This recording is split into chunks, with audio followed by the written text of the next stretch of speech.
बघायचंय ग, मला हे सुंदर जग पाहायचंय. मला मारू नको ग, मला मारू नको. आई आई आई, अगं मी बोलते, तुझी परी. परी म्हणूनच हाक मारतेस ना ग तू मला. पण तुला आई तरी कशी समजू ग मी? अगं कोणी कोणाला उगाचच भेटत नसतं, तर ती जन्मानुजन्मेची ऋणानुबंधी असतात. आपल्यात आहेत का अशी ऋणानुबंध, ज्याने आपण भेटलोय आणि दुरावलो? असो, काल तुझं आणि बाबांचं बोलणं चोरून पोटातूनच ऐकलं. विशेषतः आजी आजोबांची इच्छा नाहीये ना की माझा जन्म व्हावा म्हणून? सांग नाही, सांग ना. बाबा, ओ बाबा, तुम्हाला आवडते ना लेक माझी लाडकी पाहायला? बाबांची लेक लाडकीच असते ना. तुम्ही आईला त्या मोठ्या दवाखान्यात का घेऊन गेला होता तो? तिथे किती मोठमोठ्या मशीन्स होत्या आणि त्यात मी किती छान दिसत होती ना.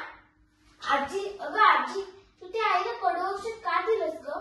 मला त्रास होत होता, मला गुदमरून येत होतं. असं देत जाऊच नको ग. तू पण एक मुलगी म्हणूनच जन्म घेतलास ना. मग तू माझं स्वागत नाही करणार तर आणखी कोण करणार? सांग नाही, सांग ना. तू का घेतलंस ग ते औषध?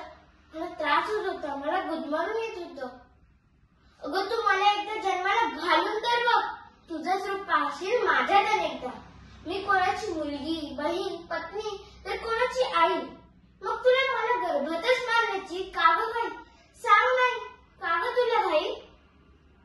मी तुम्हाला बिलकुल त्रास होऊ देणार नाही. आणि खर्चाचं म्हणशील तर मला नवीन कपडे नको. मी ताईचेच जुने कपडे घालेन. मी शाळेत जाईन, ताईचं जुनं दप्तर वापरेन, ताईचे जुने खेळणी खेळेन.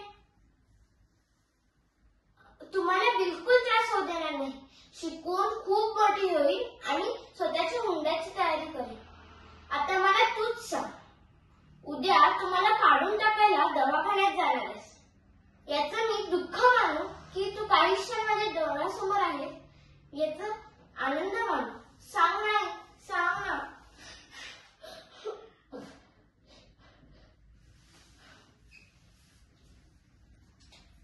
फक्त स्त्री गुणहत्या थांबून होणार तरी काय?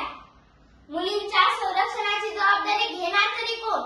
या झोपलेल्या मनाचा लढा माझ्याशी आणि माझ्या अस्तित्वाशी विचारायचंय माझ्या आसिफाला आणि रेणुकाला सुद्धा. आजपर्यंत आपण जितका लुटलो तितकं पुरेसं आहे का? नाही ना. तर मग चला तर मोडून टाकूया अत्याचारी मनगटे. चला काढून टाकूया अलंकाराचा म्हणजे अन्यायाचा साज. आता रडायचं नाही, आता लढायचं. ऐक मुली, तुला सांगते, पिंजऱ्यातच आता फडफडू नकोस. ऐक मुली, तुला सांगते, पिंजऱ्यातच आता फडफडू नकोस. पेटून तुरड नकोस, पेटून तुरड नकोस. आजच्या जमान्यात दुर्योधनाच्या अवलादीची कमी नाही.